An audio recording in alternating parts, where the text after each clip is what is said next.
प्यारे परमेश्वर, हम तेरा फिर से धन्यवाद करते हैं, तेरे चरणों में फिर से एक बार आते हैं। पिता, आज तेरे वचन की रोटी खाने के लिए पिता हम आए हुए हैं। हमसे बातें कर, हमारे हृदय को तू उत्साहित कर पिता, हमारे जीवन को तू परिवर्तित कर। सुनने के कान, ग्रहण करने वाला मन हमें दे पिता। तेरे वचन को विश्वास योग्यता से बांटने के लिए तू मेरी मदद कर पिता। केवल हम वचन को सुने ही नहीं, परंतु वचन को माने, वचन पर चले। तो हमारी मदद, सहायता कर। आगे के समय को तेरे हाथों को अर्पित करते हुए इस प्रार्थना विनती को प्रभु यीशु मसीह के महान नाम से मांगते हैं परम पिता, आमीन। ठीक है, आज थोड़ा सा आपको अजीब लगेगा, भैया ये क्या टॉपिक है, आप ऐसा क्यों यहाँ पर बताया है? स्पिरिचुअल मायोपिया, आत्मिक मायोपिया या निकट दृष्टि। बताऊंगा, समझाऊंगा तो आपको समझ में आ जाएगा, ठीक है। लेकिन आगे बढ़ने से पहले कुछ प्रश्न या कुछ आपका मैं टेस्ट करने वाला हूं, आपको टेस्ट करने वाला हूं कि आपकी दृष्टि कैसी है, ठीक है। यहां पर आपको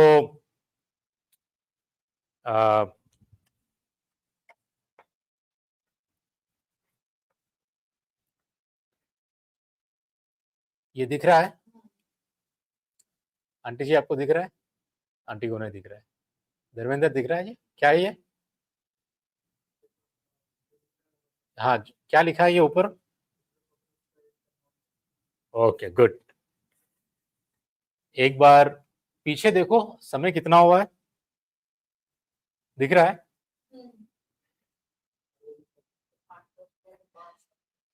ओके, तो आपको मायोपिया नहीं है, हा?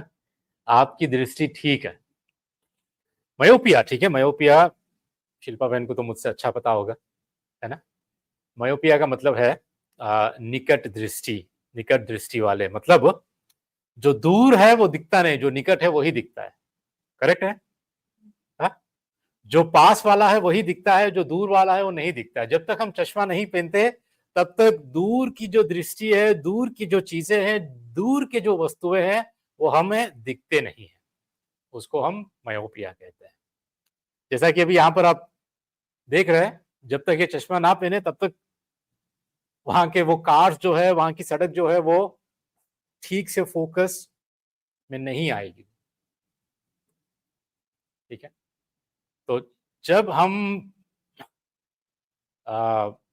बुजुर्ग बन जाते हैं या ज्यादा उम्र वाले बन जाते हैं, हमारे आंखें कमजोर हो जाते हैं, तो दूर के वस्तुएं हमें दिखाई नहीं देते हैं, जिसको मायोपिया कहते हैं। पता है आजकल के जेन जी जेन जी, जो आज के जनरेशन में, आज की जो पीढ़ी के लोग, जैसे हमारे बच्चे भी है, ठीक है, इनमें बहुत बड़ा खतरा या बहुत बड़ा चिंता करने वाली बात यह है कि अधिक से अधिक लोगों को मायोपिया हो रहा है। क्यों? क्योंकि अपने अपने मोबाइल फोन्स, अपने अपने डिवाइसेस, और हमेशा इसी को देखते हुए, इसी में खोए हुए जो जीवन बिता रहे हैं, उसके कारण जो दूर वाली दृष्टि है, ठीक है, दूर वाले जो वस्तुएं हैं, ये दिखाई देना कम हो रहे हैं। मतलब दूर की दृष्टि धुंधली हो जाती है। पूरी तरह अंधे नहीं, ठीक है, पूरी तरह अंधे नहीं, लेकिन धुंधला दिखता है, धुंधला दिखता है। सिर्फ पास वाले ही देख सकते हैं, दूर दूर के चीज, दूर के वस्तु नहीं देख सकते। तो आज हम यही आत्मिक मायोपिया क्या होता है, वचन आज हमें क्या सिखाता है। हाँ, निकट दृष्टि वाले आत्मिक मायोपिया में हम कहां पर कैसा जीवन जी रहे हैं, एक बार वचन के अनुसार हम अपने आप को परख लेंगे, और वचन आज जो हमें सिखाता है हम देखेंगे कि उसमें क्या हम सीख सकते हैं, ठीक है। शुरू करने से पहले, मैं आगे बढ़ने से पहले, देखिए जो दूसरे पत्रस का जो पहला अध्याय है, पहले अध्याय के हम लोग लगभग 8 वचन हम लोगों ने पढ़ लिया है, हमने उसका अध्ययन किया, उसके बारे में हम कई संदेश अभी तक हमने सुन चुके हैं हम लोग। तो इसमें ना दो बातें मैं आपको बताना चाहता हूं। पहले अध्याय में बताए गए दो खतरों पर हमें ध्यान देना चाहिए। ठीक है, यहां पर पतरस पवित्र आत्मा की प्रेरणा से दो खतरों के विषय में हमें बताता है। ठीक है, वचन पहले पढ़ेंगे आज का, 2 पतरस का 1:9 वचन में ऐसा लिखा है कि क्योंकि जिसमें ये बातें नहीं, वो क्या है? अंधा है, और वो कैसा देखता है? धुंधला देखता है, और अपने पूर्वकाली पापों से धुलकर शुद्ध होने को भूल बैठा है। 2 पतरस का 1:9। ठीक है, तो दो खतरे यहां पर पहले अध्याय के दो खतरे पतरस हमें बताता है। सबसे पहला ये खतरा है कि विकास के बिना जीवन का खतरा। ठीक है, जब हम आत्मिक उन्नति नहीं करते हैं अपने जीवन में, ठीक है, हम मसीही जीवन जी रहे हैं लेकिन आगे नहीं बढ़ रहे हैं, हम ईश्वरीय गुणों में हम आगे नहीं बढ़ रहे हैं, हम कोई आत्मिक उन्नति नहीं कर रहे हैं, तो इसमें हमारा खतरा है।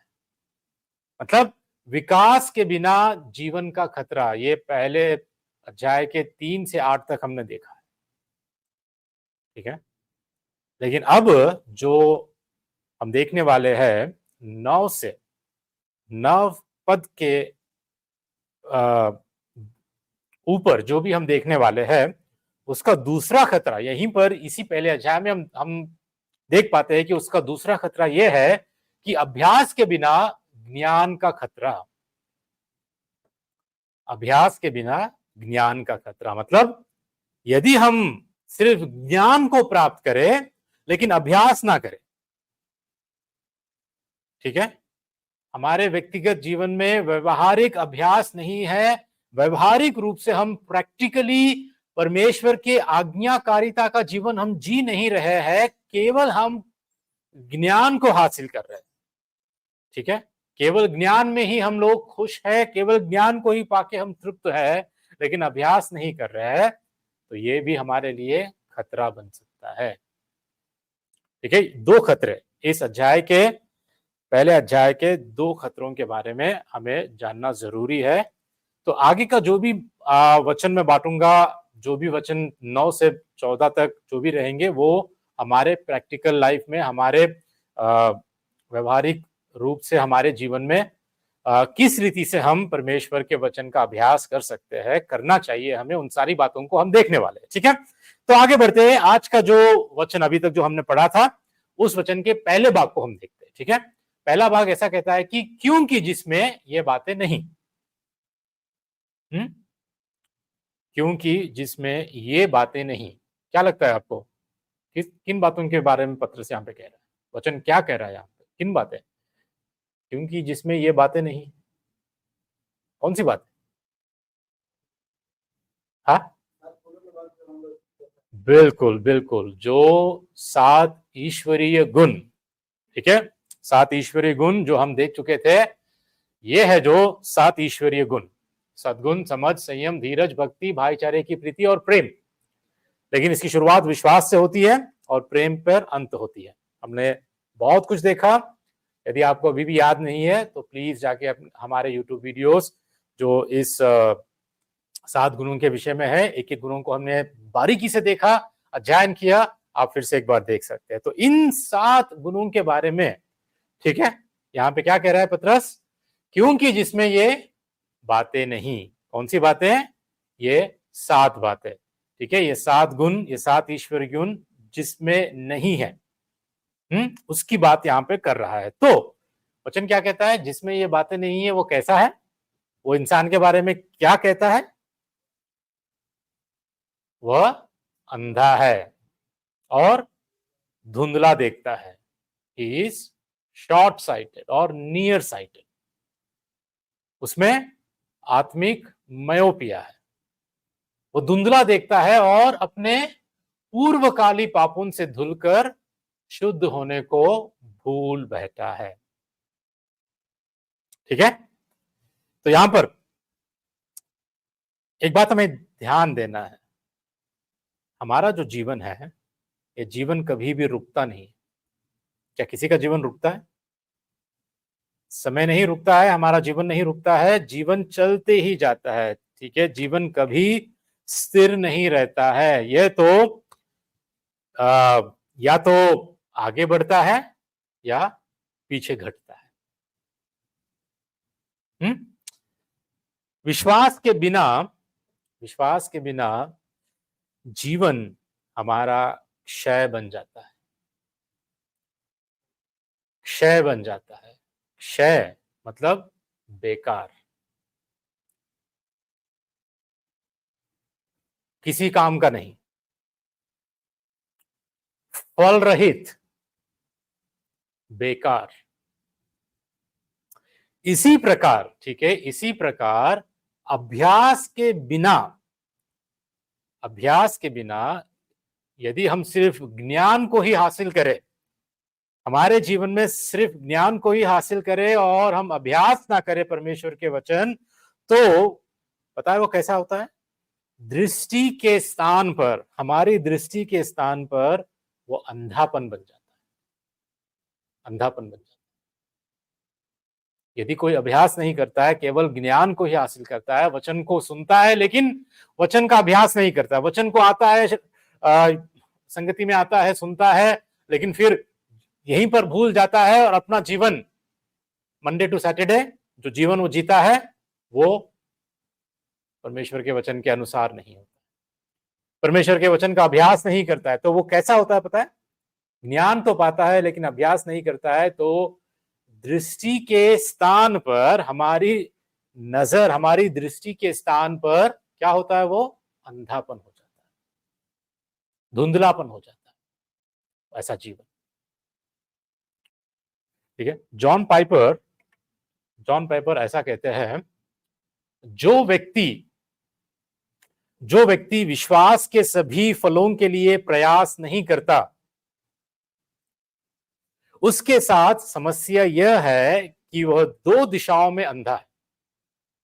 वो दो दिशाओं में अंधा है। इसीलिए मैं आपको पहले यहां पर आगे की दृष्टि ये कैसा है, क्या है, आपको पूछा था, फिर आपको मैंने पूछा था इसको पीछे मुड़कर आप समय को देखिए।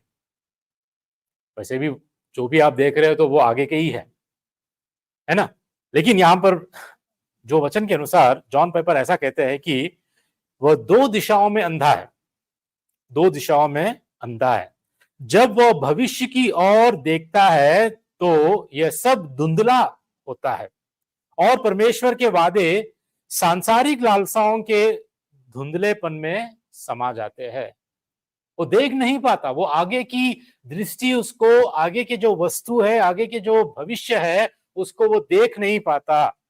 परमेश्वर के जो वादे हैं आगे के लिए, आगे के जीवन के लिए, वो सारे प्रतिज्ञाएं, वो सारे वादे संसारिक लालसाओं के धुंधलेपन में समा जाते हैं।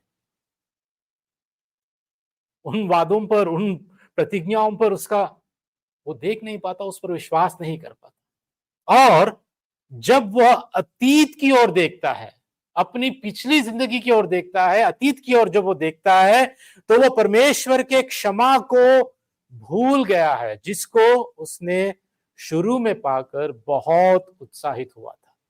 याद कीजिए एक बार, जब आप शुरुआत में पहली बार जब मसीह के बारे में सुना या मसीह को अपनाया या मसीह के पास आकर मसीह के प्रेम को पहचाना, मसीह ने आपको जब अपनाया, आपने नया जन्म पाया, अपने पापों से शुद्ध होकर, पापों से आप, पापों की क्षमा जिस वक्त आपने पाई थी, कैसा आप अपने आप को महसूस किए, कैसा, कितने उत्साहित थे आप, कितने खुश थे, कितने परमेश्वर के साथ आप उसमें मगन थे। तो ये अतीत में जो हुआ था, ये इंसान उसको भी भूल जाता है, यह व्यक्ति उसको भी देख नहीं सकता, उसको भी भूल जाता है। तो दो दिशाओं में, भविष्य के लिए भी अंधा हो जाता है, यह अतीत के लिए भी ये अंधा हो जाता है। इसलिए ना, यदि कोई विश्वासी जो अपने विश्वास का अंगीकार करता है, अपने आप को कहता है कि मैं विश्वासी हूं, अपने आप को कहता है कि मैं प्रभु यीशु मसीह को जानता हूं, अपने आप को कहता है कि मैं परमेश्वर का संतान हूं, अगर यदि वो अपने उद्धार के कार्य को पूरा करने में प्रयास नहीं करता, ठीक है, तो वो आत्मिक मयोपिया का शिकार बन जाता, आत्मिक मयोपिया का शिकार बन जाता और अपनी आत्मिक दशा को परखने में वो सक्षम नहीं होता। अपनी खुद की आत्मिक स्थिति, आज मैं कैसे, मेरा जीवन है, आज मेरी आत्मिक स्थिति क्या है, जैसा परमेश्वर चाहता है क्या ऐसी आत्मिक दशा मेरी है, इस खुद के आत्मिक दशा को वो देख नहीं पाता। हो सकता है कि उसको लगेगा मैं बिल्कुल ठीक हूं, लेकिन परमेश्वर के वचन के अनुसार क्या मैं जीवन जी रहा हूं, ऐसा जीवन को वो अपने आप में वो देख नहीं पाता है। अपनी दशा को वो देखने में वो सक्षम नहीं होता। क्यों? क्योंकि उसको धुंधला दिखता है, उसको दिखता नहीं है। ठीक है, वो पृथ्वी और पृथ्वी के चीजों पर ध्यान केंद्रित करता है, सिर्फ सांसारिक चीजों पर ही। संसार में जितने दिन वो जी रहा है, इन चीजों पर ही उसका फोकस, उसका केंद्र आ जाता है। ठीक है, तो ये व्यक्ति इसमें सिर्फ लौकिक चीज, संसारिक चीजों पर ही, इससे परे जो शाश्वत है, जो अनंत काल के चीजें हैं, अनंत काल की बातें हैं, उस पर ये केंद्रित नहीं कर पाता अपने ध्यान को। क्यों? क्योंकि अब ये धुंधला दिखता है। क्यों? क्योंकि ये ईश्वरीय गुणों में ये बढ़ नहीं रहा है। कहने का मतलब ये है, ठीक है, जब ये वचन कहता है, ठीक है, जब वचन कहता है कि वो अंधा है और धुंधला देखता है, ठीक है, इसका मतलब क्या है पता है? क्या हम कह सकते हैं कि अभी आंटी जी यहां पर है, आंटी को दूर का नहीं दिख रहा है, तो एक प्रकार से उनको मयोपिया है ना? तो क्या हम आंटी को कहते हैं कि आंटी आप अंधे? नहीं कह सकते हैं। दिखता तो है, लेकिन समस्या क्या है? दूर का नहीं दिखता। तो यहां पर वचन, ये जो कहने का मतलब यहां पर है, इसका सही अनुवाद ये होता है कि वो धुंधला देखने के कारण अंधा है। ठीक है, हम ये वचन इसको, इस व्यक्ति को अंधा क्यों कह रहा है? क्योंकि वो धुंधला देखता है, वो पूरी रीति से कंप्लीटली उसको कुछ दिखता ही नहीं, ऐसा नहीं है, ऐसा नहीं है, वो धुंधला देखता है। वो धुंधला देखने के कारण वो अंधा है। ठीक है, थोड़े जो बाइबल के कमेंटेटर्स हैं, उनका कहना ये होता है कि ये वचन, ठीक है, अभी जो वचन हमने पढ़ा है, जिसमें ये बातें नहीं है, वो अंधा है और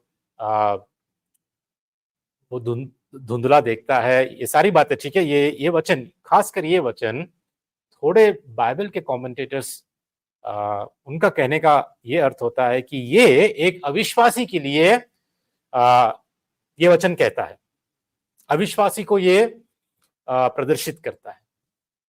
लेकिन जिस रीति से ये वचन, या जिस रीति से हम पतरस की ये दूसरी पत्री हम पढ़ते आए हैं, और संदर्भ में जब हम देखते हैं, जिस रीति से पतरस इस अपने श्रोताओं को संबोधित करके बात कर रहा है, हम देख पाते हैं कि यहां पर एक अविश्वासी के लिए ये बातें नहीं कह रहा है पतरस। ये अविश्वासी की स्थिति ऐसी है, ये पतरस नहीं कह रहा है, ये विश्वासी के लिए ही कह रहा है। मतलब एक विश्वासी हो सकता है कि वो सच्चा उद्धार प्राप्त व्यक्ति है, सच्चा विश्वासी है, लेकिन उसके बावजूद यदि वो इन ईश्वरीय गुणों में नहीं बढ़ रहा है, तो क्या हो सकता है? इसकी दृष्टि धुंधली हो सकती है। तो यहां पर हमें ये बात भी ध्यान देना है, क्योंकि वचन कहता है, ये नव पद क्या कहता है, वो अपने पूर्वकाली पापों से धुलकर शुद्ध होने को भूल बैठा है ना। मतलब यहां पर वचन साफ साफ कहता है कि वो शुद्ध हुआ था, है ना, अपने पापों से उसने वो शुद्ध हुआ है। मतलब ये विश्वासी की बात हो रही है, हम, है ना, वो अपने पापों से धुलकर शुद्ध हुआ है। साफ साफ यहां पर हमको पता चलता है, ये विश्वासी के लिए कहा गया है। जॉन मैकार्थर भी ऐसा ही कहते हैं। ठीक है, जॉन मैकार्थर का कहना है, ऐसा व्यक्ति अपनी आत्मिक स्थिति को समझने में वो असमर्थ है, वो सक्षम नहीं है।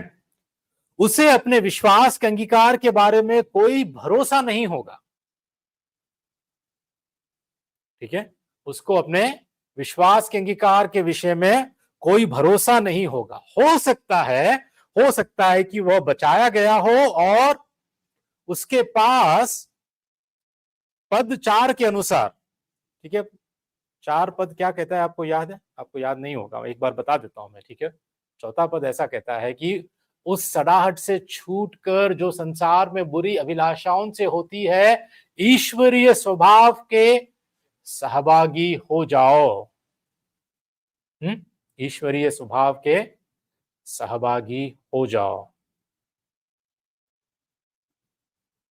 तो ये जो बचाया गया उद्धार प्राप्त व्यक्ति है, हो सकता है कि वो सड़ाहट से छुटकारा पाकर, संसार की बुरी अभिलाषाओं से छुटकारा पाकर ईश्वरीय स्वभाव का सहभागी भी वो हो चुका है।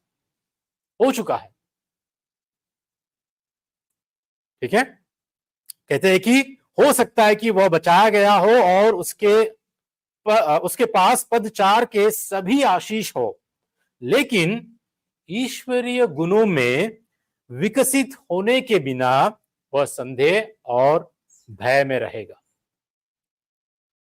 इस ईश्वरीय गुणों में वो उन्नति नहीं करता रहेगा तो उसके जीवन में संदेह, अपने ही विश्वास के लिए, अपने ही उद्धार के लिए उसके जीवन में, उसके मन में, उसके हृदय में संदेह रहेगा और भय रहेगा। उसको हमेशा लगेगा कि क्या सच में मैंने उद्धार पाया है। वो डरते रहेगा, वो हमेशा शक करते रहेगा कि क्या मैंने उद्धार पाया है, क्या सच में मैं बचाया गया हूं, क्या सच में मैं परमेश्वर का संतान हूं। ये आश्वासन उसके जीवन में नहीं रहेगा, ये भरोसा, ये साहस, ये आशा उसमें नहीं रहेगी। क्यों? हो सकता है कि वो बचाया गया है, हो सकता है कि वो सच्चा विश्वासी है, लेकिन परमेश्वर के वचन के अनुसार जब तक वो अपने जीवन में इन ईश्वरीय गुणों का अभ्यास नहीं करता, इन ईश्वरीय गुणों में वो बढ़ता जाता नहीं रहता है, तब तक उसको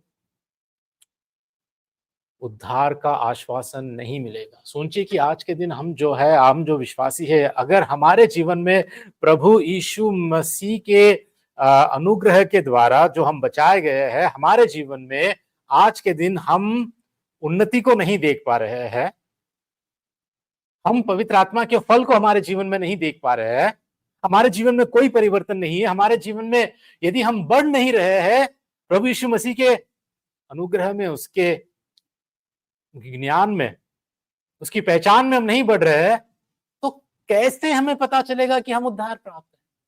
कैसे हमें वो आश्वासन मिलेगा? How can we get that assurance? और दूसरी ओर यदि कोई विश्वासी सच में दिन प्रतिदिन वो मसीह में बढ़ रहा है, वो पवित्रता में बढ़ रहा है, वो धार्मिकता का अभ्यास में बढ़ रहा है, वो अपने जीवन में अपना क्रूस उठाकर इन ईश्वरीय गुणों में वो आगे बढ़ रहा है, प्रभु की इच्छा को और भी जानकर वो दिन प्रतिदिन मसीह के जैसा वो रूपांतरित हो रहा है, पता है उस व्यक्ति के जीवन में, उसके दिल में कितना कॉन्फिडेंस, कितना भरोसा होता है कि हाँ, मैं उद्धार पाया हूं। क्यों? क्योंकि मैं खुद अपने जीवन में देख पा रहा हूं, मैं खुद अपने जीवन में परिवर्तन को देख रहा हूं, मैं खुद अपने जीवन में विकास को देख रहा हूं, मैं बढ़ रहा हूं। हमारे पास केवल दो ऑप्शन है, दो ऑप्शन। यदि हम विश्वासी है तो क्या हमारे पास उद्धार का आश्वासन है? कब आएगा ये उद्धार का आश्वासन? जब हम इन ईश्वरीय गुणों में हम बढ़ रहे हैं, जब हम अभ्यास कर रहे हैं, केवल ज्ञान को ही नहीं लेकिन अभ्यास कर रहे हैं हम, तभी। दूसरा ऑप्शन, आप विश्वासी हो सकते हैं लेकिन अभी भी आप डर का जीवन जी रहे हैं, अभी भी आप भय का जीवन जी रहे हैं, अभी भी आप शक का जीवन जी रहे हैं, संदेह का जीवन जी रहे हैं। क्यों? क्योंकि आपको लगता है कि मुझ में आश्वासन नहीं है, उद्धार का आश्वासन अभी भी मैं नहीं पाया हूं। ठीक है, तो ये हमारे लिए बहुत जरूरी है। सोचिए कि आज ऐसे कितने विश्वासी हैं जिनको ये आत्मिक मायोपिया हुआ है। कितने लोग, कितने कितने कलीसिया में कितने ऐसे सदस्य हैं जो ऐसे धुंधलेपन में अपना जीवन जी रहे हैं। कितने लोगों को ये मायोपिया हुआ है। क्या हम में से ऐसा कोई है आज? हम में से ऐसा कोई है आज जो आज मेरी बातों को सुन रहा है, ऑनलाइन भी जो देख रहे हैं, क्या आज हम में से ऐसा कोई है जिसके जीवन में अभी भी उद्धार का आश्वासन नहीं है, क्योंकि वो इन ईश्वरीय गुणों में नहीं बढ़ रहा है, क्योंकि वो हर संभव प्रयास नहीं कर रहा है? सोचने की बात है। ऐसे व्यक्ति में उद्धार के आश्वासन की कमी होने की संभावना है। ठीक है, तो कहने का मतलब क्या है बताएं? कहने का मतलब यह है, ये 7 ईश्वरीय गुण, इसमें अगर हम उन्नति नहीं कर रहे, अगर हम ऊपर की ओर उन्नति नहीं कर रहे, हम बढ़ नहीं रहे हैं, तो पता है जो उद्धार का आश्वासन है, ये उद्धार का आश्वासन हमें नहीं मिल सकता, हमें नहीं मिल सकता। ठीक है, यह हमें ध्यान देना बहुत जरूरी है। दूसरी बात पर हम आते हैं। ठीक है, दूसरी बात क्या थी? एक तो अंधापन, धुंधला दिखना, दूर की चीजें उसको नजर नहीं आती, वो सिर्फ लौकिक संसारिक बातों पर ही केंद्रित करता है, लेकिन जो अनंत काल की बातें हैं, जो स्वर्ग की बातें हैं, पृथ्वी की नहीं लेकिन स्वर्ग की बातें हैं, उस पर वो ध्यान नहीं देता। पहली बात वो है, हमने देखा है। दूसरी बात क्या थी? भूल बैठा है। ठीक है, और अपने पूर्वकाली पापों से धुलकर शुद्ध होने को भूल बैठा है। मतलब भुलक्कड़ बन गया है, ये भुलक्कड़ बाबू बन गया है ना?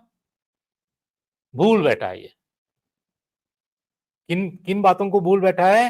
कि एक दिन ये अपने पापों से शुद्ध हो चुका था, ये पापों से धुलकर प्रभु यीशु मसीह के लहू के द्वारा ये शुद्ध हो गया था। ठीक है, किसी के जीवन में इन 7 गुणों को आगे बढ़ने में विफलता, ठीक है, इन 7 गुणों में आगे बढ़ने में विफलता उसकी अपनी आत्मिक स्थिति के बारे में उसकी दृष्टि को धुंधला कर देगी। वो अपने आत्मिक दशा को पहचान नहीं पाएगा, अपनी आत्मिक दशा को वो देख नहीं पाएगा। और किसी समय ऐसा भी हो सकता है, किसी समय उद्धार की कोई याद भी उद्धार की कोई याद भी नहीं रहेगी। पता है इसको क्या कहते हैं? आगे आगे की दृष्टि जब हमें नहीं दिखती है, जब निकट दृष्टि वाले हम बन जाते हैं, तो मैंने कहा कि इसको स्पिरिचुअल मायोपिया कहते हैं। लेकिन जब भूलने की बीमारी होती है तो उसको क्या कहते हैं पता है? हाँ? भुलक्कड़ कहते हैं, लेकिन मेडिकली भी उसका एक टर्म है। हाँ, वैसा ही और एक, हाँ? एमनेसिया। भूलने की बीमारी, स्पिरिचुअल एमनेसिया। ठीक है? मतलब हो सकता है कि ये सच्चा सच में उद्धार पाया है, लेकिन भूल बैठा है। भूल बैठा है ये कि प्रभु यीशु मसीह ने इसको अपने पवित्र लहू से धोकर शुद्ध किया है। स्पिरिचुअल एमनेसिया, भूलने की बीमारी। ठीक है? और उसे पता नहीं चलेगा कि क्या वह सचमुच बचा लिया गया है। अभी भी उसको शक, अभी भी डर, अभी भी भय, उसको आश्वासन नहीं है। क्यों? क्योंकि ये ईश्वरीय गुणों में नहीं बढ़ रहा है, भूल बैठा है। इसलिए पतरस कहता है इसके जीवन में कोई आश्वासन नहीं रहेगा, क्योंकि ये अपने शुद्ध होने को भी भूल बैठा है। डर का जीवन, भय का जीवन अभी ये जी रहा है, संदेह का जीवन जीता है ये, कि उसको पता भी नहीं चलेगा कि क्या वह सचमुच बचा लिया गया है। उसे कुछ बाहरी गतिविधियां, मतलब कभी कुछ एक्सटर्नल एक्टिविटीज याद आ सकती है, जिनसे वह उस समय गुजरा होगा जब वह उद्धार पाया था, लेकिन उसे उद्धार का भरोसा नहीं होगा, कोई कॉन्फिडेंस नहीं होगा। हाँ भैया, मुझे याद है मैं एक दिन ना तो समाचार को सुनकर मैंने प्रभु यीशु मसीह को ग्रहण किया, अपने उद्धारकर्ता, अपने स्वामी की तरह मैंने ग्रहण किया। हाँ, उस दिन मुझे याद है, हाँ बिल्कुल। लेकिन आज के दिन यदि अगर इस व्यक्ति से पूछोगे कि क्या आज तुम्हें उद्धार का आश्वासन है कि हाँ मैं बचाया गया हूं, हाँ मैं मुझे कॉन्फिडेंस है, हाँ मैं सच में उद्धार प्राप्त व्यक्ति हूं, कितने लोग, सोच कर देखिए एक बार, हम में से कितने विश्वासी, कितने जो कलीसिया में आज लोग हैं, हर कलीसिया की बात अगर हम करते हैं तो उन कलीसियाओं में जितने विश्वासी भी है, जितने लोग आप जानते हैं, अगर हमसे उनसे हम पूछते हैं या अपने आप से भी अगर हम प्रश्न पूछते हैं, तो क्या ऐसा कॉन्फिडेंस, ऐसा उद्धार का आश्वासन आज हमारे जीवन में हम पाते हैं, हमको मिलता है? क्या सच में हम दावे के साथ कह सकते हैं कि हाँ बिल्कुल भरोसा है मुझे, उद्धार का भरोसा मुझे है, मैं बचाया गया हूं और इसका सबूत मेरे जीवन में, इसका फल मेरे जीवन में दिख रहा है, मैं देख पा रहा हूं। सिद्धता की बात हम नहीं कर रहे, ठीक है? कोई सिद्ध नहीं है, कोई सिद्ध इस संसार में, इस धरती में बन नहीं सकता। जब तक हम शरीर में है, हम बिल्कुल सिद्ध हो नहीं सकते, हम संपूर्ण रीति से प्रभु यीशु मसीह के स्वरूप में हम बदल नहीं पाते, जब तक हम स्वर्ग में नहीं जाते। सिद्धता की हम बात नहीं कर रहे, लेकिन हम किसकी बात कर रहे हैं? आगे बढ़ने की बात, उन्नति की बात, विकास की बात, आत्मिक उन्नति की बात कर रहे हैं, ईश्वरीय गुणों में हम बढ़ने की बात कर रहे हैं, जिसके कारण हमें उद्धार का आश्वासन हमें आज जीते जी हमें मिल सकता है। इसलिए हमें देरी नहीं करनी चाहिए, इसलिए हमें ऐसा जीवन नहीं, अंधा धुंधला या भुलक्कड़ का जीवन हमें जीना नहीं चाहिए, हमें जीना नहीं चाहिए। तो क्या करना चाहिए? क्या करना चाहिए? देखिए, इन ईश्वरीय गुणों को विकसित करके अपनी दृष्टि को हमें स्पष्ट रखना चाहिए, हमारे आंखों को, हमारी दृष्टि को हम दूर का भी देखने पाए, अनंत काल की चीजों पर हमारी दृष्टि होनी चाहिए। ठीक है? देखो कि भविष्य में परमेश्वर के राज्य में हमारे लिए क्या रखा है। वचन कहता है कि आंखों ने देखा नहीं, कानों ने सुना नहीं, हृदय ने ग्रहण नहीं किया उन बातों को जो परमेश्वर ने उससे प्रेम करने वालों के लिए रखा है। हम देख पा रहे हैं, उन बातों को हम देख पा रहे हैं। भविष्य में परमेश्वर के राज्य में हमारे लिए क्या रखा है, खुद परमेश्वर को हम पाने जा रहे हैं। खुद मसीह को, खुद हमारे परमेश्वर को हम अपने आंखों से हम देखने जा रहे हैं, खुद उसको छूने जा रहे हैं, खुद उसके साथ संगति करने वाले हैं। वो आनंद, वो खुशी, वो परमेश्वर का प्रेम हम पाने जाने वाले हैं। हमारी आशा यह है उस उद्धार के कार्य को समाप्त जब परमेश्वर करेगा, जब हमें सिद्ध बनाएगा, उन बातों पर हमारी दृष्टि होनी चाहिए। हमें हमेशा याद रखना है कि हम इस दुनिया में यात्री हैं, इस संसार में हम यात्री हैं। इसलिए पतरस अपने पहली पत्री में जब हम अध्ययन कर रहे थे, जब स्पष्ट रूप से ये बातें कहता है, पहले पतरस का 2:11, हे प्रियो, मैं तुमसे विनती करता हूं कि तुम अपने आप को परदेसी और यात्री जानकर उन सांसारिक अभिलाषाओं से जो आत्मा से युद्ध करती है बचे रहो। यात्री जानो, हम यहां पर हमेशा के लिए नहीं हैं, हम यात्रा कर रहे हैं। जितने भी साल यहां पर हमें जीना है, जितने भी दिन हमें यहां पर जीना है, हम केवल परदेसी है, हम केवल यात्री है, हम केवल यात्री है। आपको ये गाना पता है, यात्री हूं मैं जग में प्रभु जी, यात्री हूं मैं जग में प्रभु जी, यात्री हूं मैं जग में प्रभु जी, चल रहा हूं मैं। ठीक है, मुझे भी पूरा वचन याद नहीं है, लेकिन ये जो गाना है, अक्सर पता है ये गाना कब गाते हैं? पता है आपको ये गाना कब गाते हैं? मसीह समाज में, मसीह समाज में ये गाना कब गाते हैं पता है? सिर्फ और सिर्फ कोई मर गया, उसका फ्यूनरल सर्विस हो रहा है, ठीक है, तभी उस फ्यूनरल सर्विस में ही ये गाना गाते हैं। लेकिन पता है वो मर गया, बेचारा चला गया, क्या वो अभी भी यात्रा कर रहा है क्या? नहीं। जो आज हम बचे हैं, आज हम जो जीवन जी रहे हैं, हम जो आज जिंदा है, ये गाना तो हमें गाना चाहिए, हर दिन हमें गाना चाहिए, मरने के बाद नहीं। मरने के बाद गा के कोई फायदा नहीं। ये गाना गा लो, हजारों गाने, जितने भी गाने गीत आप गा लो, कोई फायदा नहीं। जब हम जिंदा है तभी हमें याद दिलाना है, याद रखना है, हर दिन हमें अपने आप को स्मरण दिलाना है कि यात्री हूं मैं जग में प्रभु जी।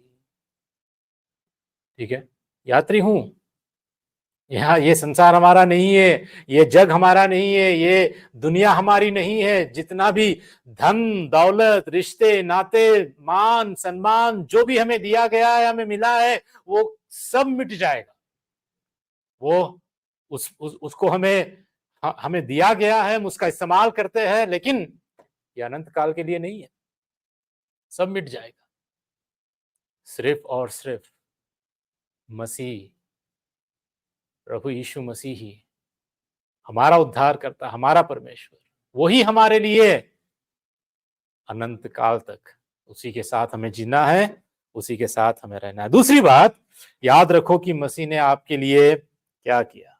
ये जो भूलने की बीमारी है, ये हमारे अंदर होनी नहीं चाहिए, हम भुलक्कड़ नहीं होने चाहिए, हमें स्पिरिचुअल एमनेसिया नहीं होना चाहिए। ठीक है, याद रखें कि मसीह ने हमारे लिए क्या किया है, हमारे लिए क्या किया है।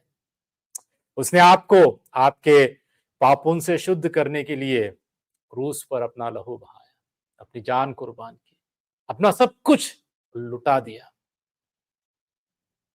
क्रूस पर आपको दिखाए गए परमेश्वर के अनुग्रह को याद करने से आपको इन ईश्वरीय गुणों में बढ़ते रहने के लिए प्रेरणा मिलेगी। जब तक हम क्रूस पर ध्यान देंगे, तब तक हम सही जीवन जी पाएंगे। जिस दिन हम भूल जाएंगे कि मसीह हमारे लिए मरा, मेरे लिए, मेरे पापों के लिए, मेरा पाप है जिसके कारण मसीह को वहां पर अपनी जान देनी पड़ी, जान से कीमत चुकानी पड़ी, मेरा पाप है जो परमेश्वर के पुत्र को वहां पर प्राण अपने खोने पड़े। भूलना नहीं चाहिए कभी भी कि मसीह ने हमारे लिए क्या किया। क्रूस को ध्यान में रखे बिना, क्रूस को ध्यान में रखे बिना आप अधर्मी जीवन में बह जाएंगे।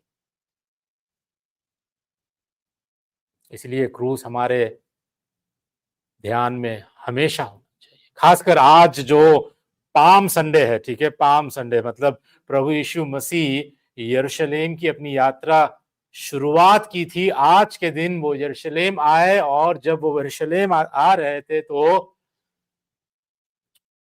उस पत्तों को उनके आगे स्वागत करने के लिए रखा गया।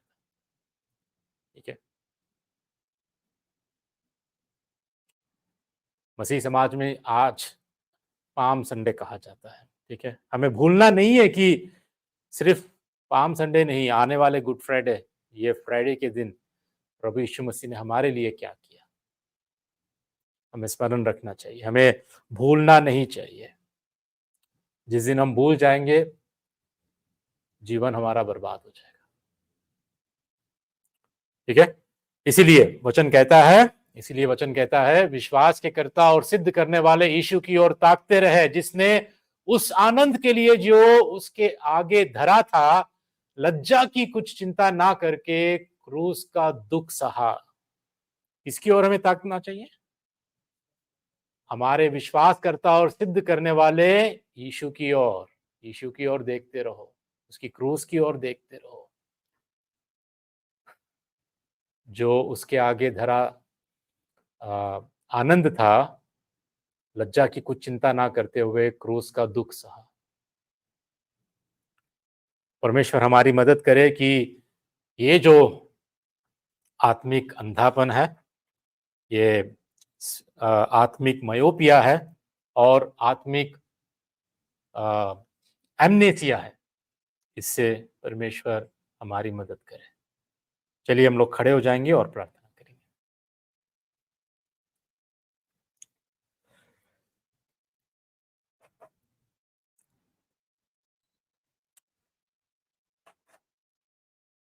प्यारे मित्रों, आप जहां पर भी हो, आपके आत्मिक स्थिति में जहां पर भी आप क्यों ना एक बार अपने आप को परखो। हो सकता है कि आप सच में विश्वासी हो, मैं इस बात का इनकार नहीं कर रहा हूं, लेकिन क्या आप में उद्धार के लिए आश्वासन है? आपके उद्धार के लिए भरोसा है आपको कि हाँ, सच में परमेश्वर ने मेरा उद्धार किया है? या आप अभी भी अपनी दृष्टि को इस संसार पे ही, आप अपनी निगाहों को इस संसार पे ही आप टिका रहे हैं, जिसके कारण दूर की वस्तुएं, दूर की चीजें धुंधली दिखती है आपको, या अतीत में जो प्रभु ने आपके लिए किया है, अपने पापों से शुद्ध होने को भूल बैठे हैं। सोचिए एक बार, क्या आत्मिक मयोपिया है या आत्मिक एमनेसिया है? कैसा है हमारा जीवन आज? क्या इन ईश्वरीय गुणों में हम बढ़ रहे हैं, हम विकसित हो रहे हैं, हम आत्मिक उन्नति कर रहे हैं? क्या दिन प्रतिदिन पवित्रता में हम आगे बढ़ रहे हैं, धार्मिकता का अभ्यास में हम आगे बढ़ रहे हैं, प्रभु यीशु मसीह में हम आगे बढ़ रहे हैं? क्या उसके वचन को अध्ययन करने में, उसके साथ संगति करने में, उसकी आराधना करने में, उसके लिए जीवन जीने में, उसका सुसमाचार सुनाने में, क्या हम लोग दिन प्रतिदिन आगे बढ़ रहे हैं? क्या हम प्रभु यीशु मसीह की पहचान में, उसके ज्ञान में हम आगे बढ़ रहे हैं? क्या वो आश्वासन हमें है? सोचने की बात है, परखने की बात है। प्यारे परमेश्वर, तेरे चरणों में हम आते हैं, हम तेरा धन्यवाद करते हैं। पिता, तेरे आगे हम जानते हैं हम कुछ नहीं है। विनती करते हैं कि आज जितने भी हमारे भाई बहनों में जो आज का वचन सुन रहे हैं, जितने भी लोगों में परमेश्वर वो उद्धार का आश्वासन नहीं है, जो इन ईश्वरीय गुणों में नहीं बढ़ रहे हैं, पिता उन पर तू दया कर, उन पर तू रहम कर, उनके जीवन में तू अपना कार्य कर। प्रभु जी, अपने पवित्र आत्मा की अगुवाई में इस वचन को पिता केवल हम सुनकर छोड़ ना दे, लेकिन मानने के लिए भी तो हमारी मदद और सहायता कर। हमारे अंदर आत्मिक अंधापन, धुंधलापन ना रहे और हम भूल ना बैठे, तो सहायता कर। हम तेरा धन्यवाद करते हुए अपने आप को, संगति के सारे लोगों को तेरे हाथों को अर्पित करते हुए इस प्रार्थना विनती को प्रभु यीशु मसीह के नाम से हम मांगते हैं परम पिता, आमीन। जय मसीह की।